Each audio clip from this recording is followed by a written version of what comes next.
Bonjour tout le monde et bienvenue dans ma chaîne, je suis Diane Désiel et aujourd'hui je débute avec vous l'assemblage de notre manteau doublé. On va faire toute la préparation.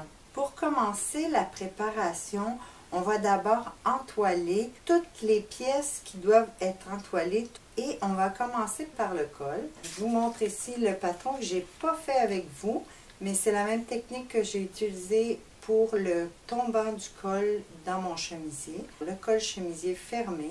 À la différence que pour mon manteau, j'ai choisi de faire le dessous de col, alors la pièce la plus petite, en deux morceaux taillés sur le billet et je lui ai retiré environ 3 mm à la valeur de couture. Je vais quand même coudre à 1 cm, c'est pour faire un tombant de col encore mieux.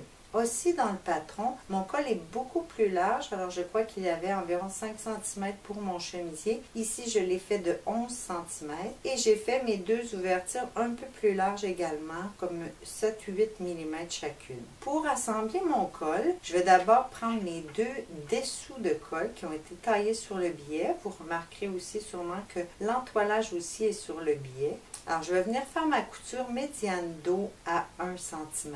Ensuite, on va presser la couture ouverte et je vais tout de suite faire l'assemblage du dessus avec le dessous de col en piquant sur le contour à 1 cm.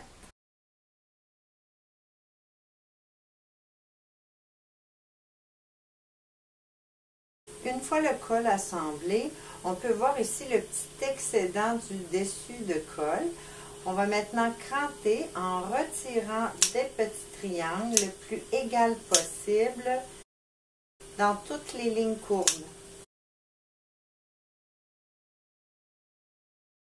Une fois les petits crans retirés, on va aller faire la sous-piqûre sur le dessous de col, donc celui avec la couture, en incluant les valeurs de couture à 1 mm de la couture.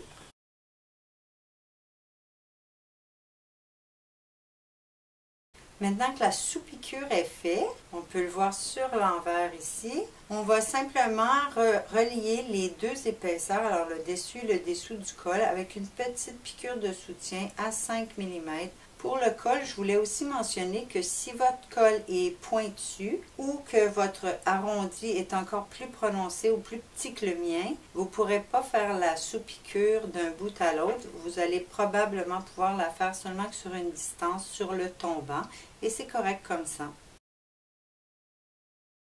Je vais assembler mes parmentures à l'épaule, alors les deux parmentures devant avec la parmenture du dos. Je vais faire mes coutures et je vais presser les coutures ouvertes. Maintenant, les épaules de parmenture sont assemblées et pressées. On va mettre la pièce de côté. Également, la piqûre de soutien au col est terminée. On va maintenant prendre nos corsages, donc le dos et le devant, et on va faire la même chose 4 fois. On va prendre le fond de poche, le placer sur l'endroit de l'extension et on va assembler avec notre couture régulière de 1 cm, puis retourner et faire une petite surpiqûre sur la doublure à 1 mm de la couture en incluant les valeurs de couture. Également, vous aurez remarqué que je suis venue poser un petit billet sur la couture latérale, la partie du bas seulement. Alors, on le fait sur environ 15-20 cm, pas plus. Vous pouvez soit faire le billet, soit faire le surjet, c'est la même chose. Alors, on fait ça sur les 4 latérales, la partie du bas. Également, pour le corsage dos et devant, vous allez presser vos ourlets tout simplement. Le devant, on a une partie qui a seulement qu'une valeur de couture, alors je fais le pressage juste sur la partie où il y a l'ourlet.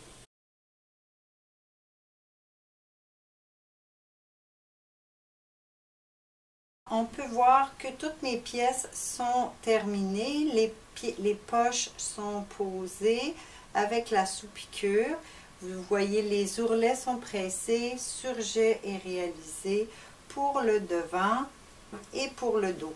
Maintenant, pour les manches, on va faire comme on l'a fait pour le bas du manteau. On va tout de suite presser nos ourlets de la petite pièce et de la grande pièce.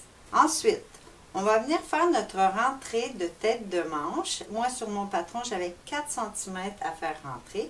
Alors, ce que je vous suggère de faire, c'est de venir vous couper des petites pièces de billets dans une matière épaisse. Ici, j'utilise un gros lainage, une pièce d'environ 20 cm de long et 3 cm de large, mais sur le billet de mon tissu, alors il va être extensible. Si vous n'avez pas de lainage, vous pouvez aussi utiliser du gros coton ouaté, ça fait très bien l'affaire. Ici, je vais mettre mon lainage et je vais le poser comme ceci à la tête de manche. Alors, essayez de rester à l'intérieur de votre valeur de couture. Pour celle-ci, je vais commencer du côté dos et je vais venir poser mon billet en étirant lors de la pose jusqu'à environ la même distance de l'autre côté. Même chose pour l'autre manche. Alors, je vais commencer environ au niveau du dos et je vais venir poser en étirant.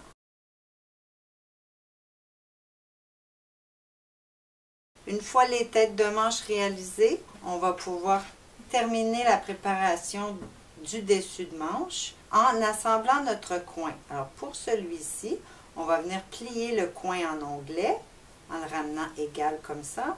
Puis on va venir coudre jusqu'à l'intersection de l'autre valeur de couture. Bien important de ne pas dépasser et de faire notre couture très précisément. Maintenant, vous pouvez regarder vos têtes de manche, celle-ci directement comme je viens de la coudre et celle-ci où j'ai simplement appliqué un peu de vapeur sans toucher le tissu. Alors, on a notre entrée parfaite pour la tête de manche. Quand la valeur de couture revient presque 90 degrés, ça devrait aller parfaitement dans votre emmanchure. Maintenant, pour la pointe du coin en onglet, vous venez écraser la couture ouverte seulement cette petite portion de la pointe. Alors, c'est tout pour la préparation du dessus de la manche et on a simplement une petite chose à faire pour la préparation du dessous de la manche. On va prendre la partie avec l'extension qu'on va plier l'ourlet, mais en sens inverse. On va venir coudre l'ourlet, mais on va arrêter 1 cm avant la fin de notre ourlet. Alors, on va coudre sur 3 cm avec un point d'arrêt au début et à la fin. Maintenant, j'espère que vous vous rappelez que lors de la construction de la manche tailleur, du côté dos, entre les crans, on avait un surplus. Alors, une petite aisance due aux angles qui étaient beaucoup plus prononcés. Pour faire le petit rentré d'angle, je vais vous demander de faire une couture de soutien du cran au cran en retenant votre tissu derrière le pied avec votre doigt. Ça va faire seulement un petit froissé qu'on va utiliser au besoin. Alors, on peut voir les petits coins cousus pour les petits morceaux de manche des deux côtés.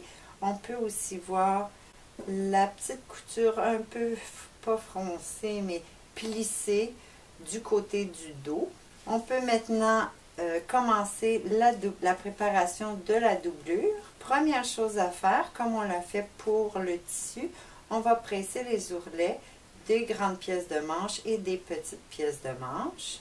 La petite pièce de manche, il n'y a plus rien à faire, alors je la place de côté. Pour la grande pièce de manche, on va faire le même petit plissé d'un cran à l'autre sur le côté dos, alors le côté le plus haut. Et on va venir poser, cette fois-ci, des petites pièces de billets en doublure sur nos têtes de manche, alors sur l'envers du tissu, de la même façon qu'on l'a fait avec notre tissu. Les pièces ont environ 3 cm de large et 20 cm de long. Maintenant, on peut voir mon petit plissé sur les coutures de dos à la doublure et les têtes de manche. Vous allez remarquer qu'avec la doublure, c'est un peu plus difficile à étirer qu'avec le lainage. Vous pouvez utiliser aussi n'importe quel petit tissu mince, un petit coton, ferait bien l'affaire, peut-être plus facile à étirer. La partie intéressante, c'est qu'on n'a pas besoin de faire rentrer autant que sur le tissu, parce que si vous vous souvenez, à la doublure, on a descendu la tête de manche pour éliminer un peu l'aisance. Après un peu de vapeur à porter à la tête de manche, on obtient encore une fois presque notre 90 degrés. Alors, ça devrait être parfait pour poser dans l'emmanchure. Maintenant, les pièces de devant, la seule chose que vous avez à préparer, c'est de presser vos ourlets. Maintenant, la dernière pièce à préparer, c'est la doublure du dos. Vous placez votre pièce pliée au centre, endroit contre endroit, et venez tout de suite faire un premier pressage dans le centre de la matière. Toujours à la planche à repasser, ouvrez votre matière jusqu'à ce que nos crans de pli se touchent. Et on va presser à rien au bas en retenant notre pli et on tire bien et on peut simplement faire le pressage comme ceci. Si le pli s'arrête avant la fin, ça n'a pas d'importance. Ensuite, comme on a fait pour le devant, on va presser nos ourlets. Et une dernière petite chose pour la préparation, ça va être de venir retenir notre pli fermé avec une petite couture à 5 mm, une petite piqûre de soutien. Voilà, le travail de préparation est terminé. Mon ourlet est pressé, la petite piqûre est réalisée et le pli d'aisance pour le dos. C'est tout pour aujourd'hui. J'espère que la vidéo vous sera utile. Ne manquez pas la prochaine vidéo, je vous montre à faire l'assemblage. Merci d'avoir été là. À bientôt.